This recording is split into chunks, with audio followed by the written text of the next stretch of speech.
G'day YouTube, Warbles on a lot here. I want to talk about America's national kitsch. Kitsch is a German word spelt with a K. I first encountered it in a textbook in a chapter dealing with the culture of the German Third Reich from 1933 to 1945.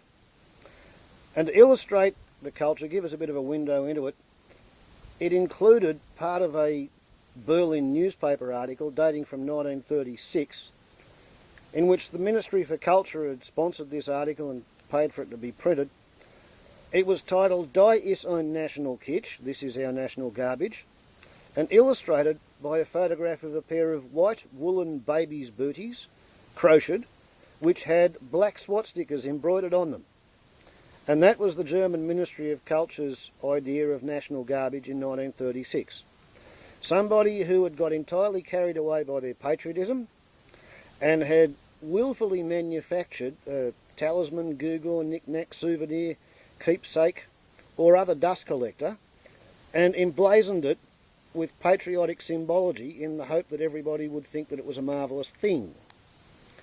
Okay, well this is a piece of America's national kitsch.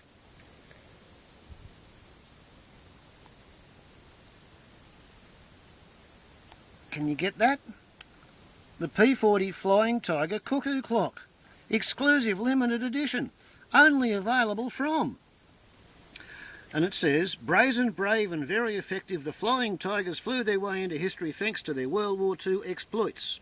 Flying the P40 Warhawk, the tenacious men of the Flying Tigers turned this rugged yet often outclassed plane into a fearsome harbinger of American firepower.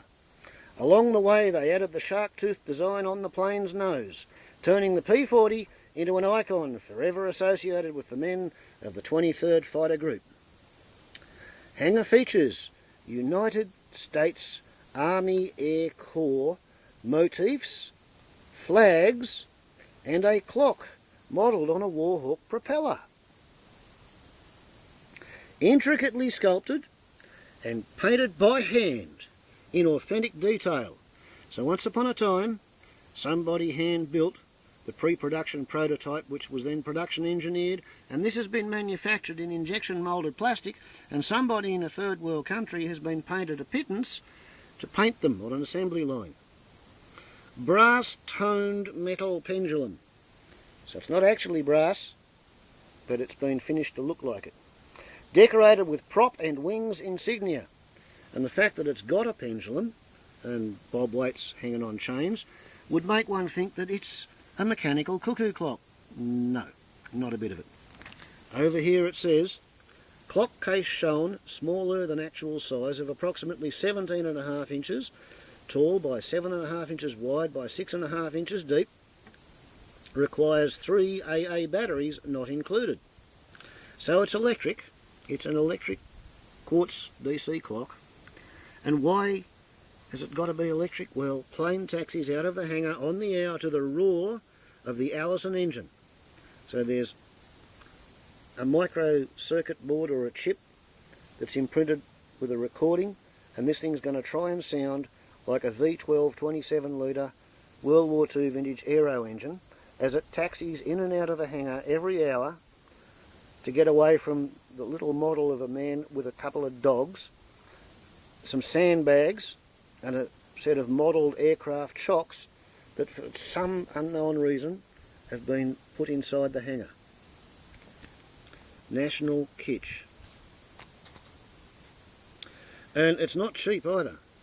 This exclusive P40 Flying Tiger Cuckoo Clock salutes the heroic efforts of the legendary American volunteer group better known as the Flying Tigers. Strong demand is expected, so act now to acquire yours in 4 interest-free monthly instalments of only $49.99 for a total issue price of just $179.95, backed by our 365-day money-back guarantee.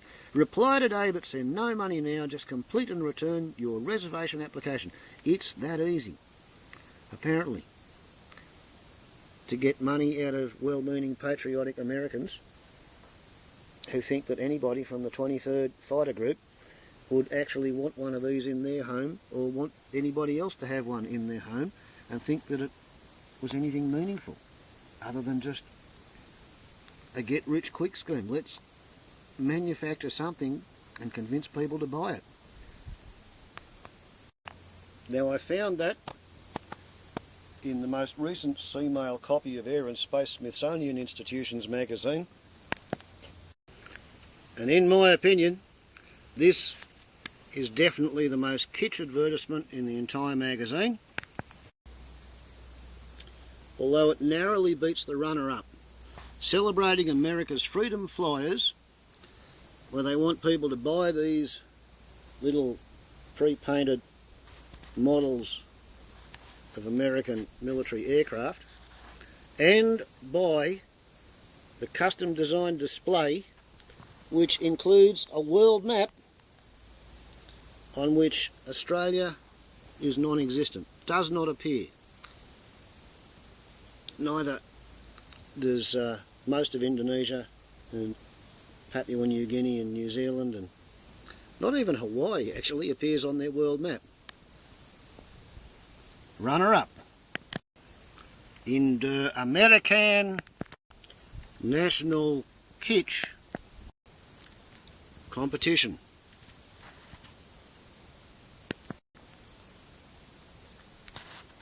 The kitschest of the lot, even kitschier than an American China Panda silver proof, is the P40 Flying Tiger Cuckoo Clock. Kitsch, kitsch, kitsch, kitsch, kitsch. Warbles on a lot to YouTube. Ciao.